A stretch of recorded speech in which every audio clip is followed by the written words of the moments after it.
2026 সালে এসে আপনি ফেসবুক কন্টেন্ট মনিটাইজেশন পাবেন কিনা সেটা কিভাবে চেক দিবেন, বা হচ্ছে আপনার ফেসবুক পেজে কেন কন্টেন্ট মনিটাইজেশন শো করে না সেটার সমাধান কি। তো চলুন আমরা দেখে আসি আমাদের কন্টেন্ট মনিটাইজেশন পাবো কিনা, বা হচ্ছে এটা কিভাবে সমাধান করব।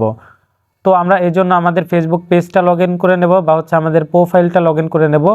সো তারপর হচ্ছে আমরা এই যে এইখান থেকে যে ফেসবুক পেজ হোক বা হচ্ছে প্রোফাইল হোক, সেটার এই যে এইখানে লোগোতে ক্লিক করব, মানে আমাদের প্রোফাইলে চলে আসবো। দেন আমরা প্রোফাইলে ক্লিক করলাম, তারপর এখান থেকে দেখতে পারবো যে প্রফেশনাল ড্যাশবোর্ড, এইখানে আমরা ক্লিক করে দেব।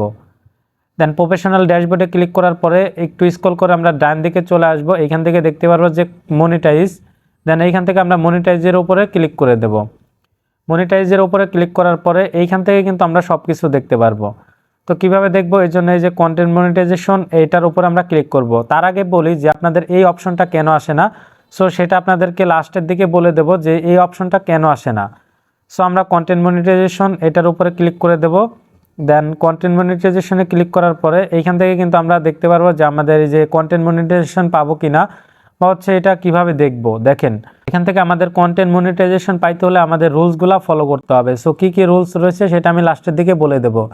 সো এখন আমরা ব্যাকে চলে আসি, ব্যাকে আসার পরে এখান থেকে আমরা 3 ডটে চলে আসবো। তো আমরা দেখি যে আমরা কন্টেন্ট মনিটাইজেশন পাবো কিনা। তো এই জন্য এই যে এখান থেকে 3 ডট মেনুতে ক্লিক করব। দেন এইখান থেকে আমরা 3 ডটে ক্লিক করলাম। দেন এইখান থেকে যে পেজ স্ট্যাটাস এটার উপর আমরা ক্লিক করে দেব। পেজ স্ট্যাটাসে ক্লিক করার পরে এইখান থেকে এই যে আমাদের যদি এখানে গ্রিন টিক মার্ক থাকে তাহলে আমরা কি মনিটাইজেশন পাবো, মানে আমাদের চ্যানেলে বা হচ্ছে আমাদের পেজে কোনো ইস্যু নাই। ঠিক আছে, এখানে আমাদের পেজে কোনো ইস্যু নাই, মানে আমরা কন্টেন্ট মনিটাইজেশন কি এখান থেকে পেয়ে যাব। সো যাদের এখানে হলুদ টিক মার্ক আছে বা হচ্ছে অন্য কিছু এখানে অপশন আছে, তো তাদের কিন্তু এইখান থেকে মনিটাইজেশন পাবেন না, মানে আপনাদের ইস্যু রয়েছে।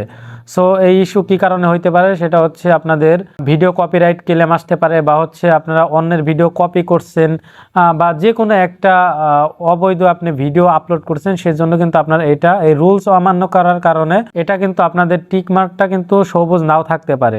সো এই জন্য কী করবেন, আপনারা সব যদি এখানে অন্য টিক মার্ক থাকে সেক্ষেত্রে আপনারা কিন্তু এখানে ক্লিক করলেই দেখতে পারবেন যে আপনাদের কি কি অমান্য করেছেন বা হচ্ছে কি কি রুলস ভঙ্গ করছেন সেটা কিন্তু দেখতে পারবেন। তারপর এইখান থেকে যদি আপনাদের যে রিকমেন্ডেশন এইখানে যদি অ্যাক্টিভ দেখায়, সেক্ষেত্রে আপনারা ভাববেন যে আপনাদের মনিটাইজেশন কি আপনারা পেয়ে যাবেন। সো এখন আমি এই যে মনিটাইজ এটার উপর আমরা ক্লিক করে দেই। মনিটাইজের উপরে ক্লিক করার পরে যে এইখান থেকে আপনার সি ওয়ার্ড টুলস আর অ্যাভেলেবেল এইখানে আমরা ক্লিক করে দেব। দেন এইখানে আমরা ক্লিক করার পরে আমাদের সামনে এরকম একটি ইন্টারফেসে নিয়ে আসবে। আবারও এইখান থেকে যে কন্টেন্ট মনিটাইজ এটার উপরে আমরা ক্লিক করে দেব। দেন এটার উপরে ক্লিক করার পরে এই যে এখান থেকে আমরা একটা লেখা দেখতে পারতেছি, you are not the wait list, মানে ওয়েট লিস্টে রয়েছে এটা। সো আমরা এটা আশা করি যে কন্টেন্ট মনিটাইজেশন এটাই পাবো। সো আমাদের যখন ফলোয়ারগুলো বেশি আসবে, যখন আমাদের ভিউ বেশি আসবে, যখন আমাদের এক কথায় যে আমাদের পেজটা গ্রো করবে, তখন কিন্তু আমরা মনিটাইজেশনটা পেয়ে যাব।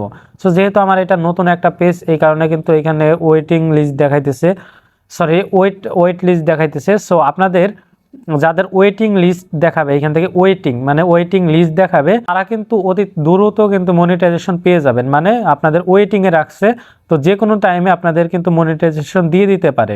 সো যাদের এইখান থেকে অন্য কিছু লেখা আছে যে ডিজেবল বা হচ্ছে অন্য কিছু লেখা আছে, তাদের মনিটাইজেশন দেবে না। সো আপনারা যদি এই মনিটাইজেশন অপশনটা যদি আপনাদের না আসে, সেক্ষেত্রে আপনারা কি করবেন, আপনাদের যে রুলসগুলো অমান্য করছেন সেইগুলো আপনাদের ঠিক করতে হবে। তো ঠিক কিভাবে করবেন, আপনাদের ভিডিও যদি অন্য কারো কপি করা থাকে সেক্ষেত্রে ওইটা ডিলিট করবেন, রেগুলার ভিডিও আপলোড করবেন, বা হচ্ছে আপনাদের পেজটা ভালোভাবে সাজাবেন, তাহলে কিন্তু আপনারা এই মনিটাইজেশন অপশনটা কিন্তু পেয়ে যাবেন। তারপর যদি আপনাদের এটা তারপরেও না আসে, তারপরে আপনারা হেল্পলাইনে যোগাযোগ করে তাদের সাথে মেসেজ করে নিতে পারবেন। তো আশা করি সবাইকে বোঝাইতে পারছি। তো পরবর্তী আপডেট পেতে কমেন্ট করে জানাবেন, আর এই ধরনের গুরুত্বপূর্ণ ভিডিও পেতে চ্যানেলটি সাবস্ক্রাইব করে পাশেই থাকবেন।